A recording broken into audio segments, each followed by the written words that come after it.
Hi guys, ayan, na-scam na naman ako. Dumaan nga kami ng SM, pakita niya yung Jollibee. Gusto niya magpabili ng chicken. Sabi ko nga, wag na muna ngayon kasi mamaya na lang. Pero sabihin ba naman sa'yo, eto nga may star ako tapos hindi mo ako bibilhan. So ano pa nga bang masasabi ko, di ba?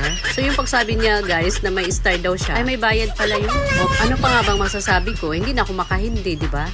Ayan, tignan mo naman, nung nakita niyo yung chicken, tuwang-tuwa siya. Hindi na siya makahintay na kakain. Sabi ko nga, sabay na lang sila ni kuya niya, pero ayaw niya. Gusto niya, mauna na daw siya kay kuya niya. Kaya ayun, wala na akong magawa, di ba? Hay nako. Lagi na ako na-scam sa kanya, guys. Kahit saan kami mapupunta, ayan, na-scam na naman ako. So, ito na lang muna ang ating video for today. Thanks for watching. Bye-bye. Enjoy, guys.